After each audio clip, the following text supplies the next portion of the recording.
نحمدہ ونصلی ونسلم علی رسولہ النبی الکریم اما بعد۔ سامعین کرام، آج سورۃ یاسین شریف کا وظیفہ ہر لا علاج مرض کے لیے آپ کی خدمت میں پیش کر رہے ہیں۔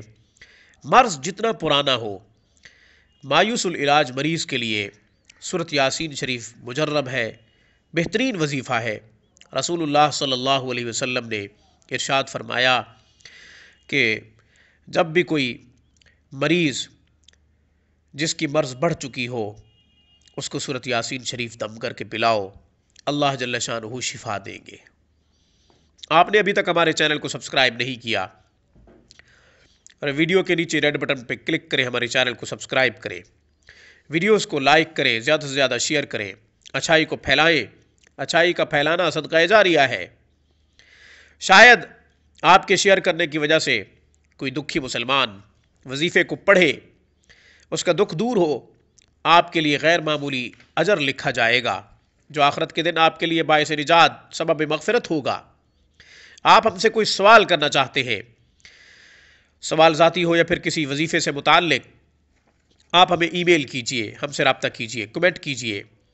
تجوید کے ساتھ قرآن کریم پڑھنا چاہتے ہیں، دنیا کے کسی بھی کونے سے آپ ہم سے رابطہ کر سکتے ہیں۔ الفاظ کی درستگی کے ساتھ، حروف کی تصحیح کے ساتھ جو قرآن پڑھتا ہے، اللہ اس سے بڑا خوش ہوتا ہے، اس پر چھم چھم اللہ کی رحمتیں برستی ہے۔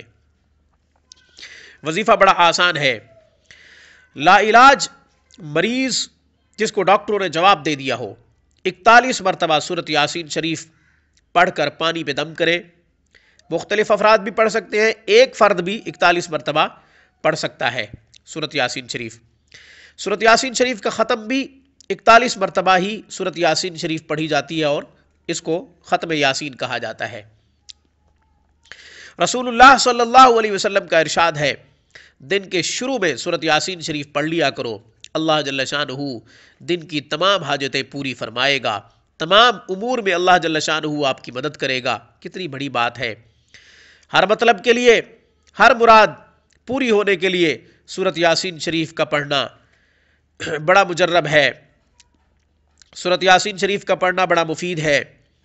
جو شخص رات کو سورۃ یاسین شریف پڑھ کے سوئے، صبح سے پہلے فوت ہو جائے، شہداء میں کل قیامت کے دن شمار ہوگا۔ اس پیغام کے ساتھ مجھے اجازت دیجیے کہ وقت سے پہلے قسمت سے زیادہ کبھی کسی کو کچھ نہیں ملا کرتا، نصیب ملا کرتا ہے، اگرچہ پہاڑوں کے نیچے کیوں نہ چھپا ہوا ہو۔ روحانی کلینک کی طرف سے، میری طرف سے اقول قولی ھذا واستغفر اللہ وآخر دعوانا ان الحمد للہ رب العالمین۔ السلام علیکم ورحمۃ اللہ وبرکاتہ۔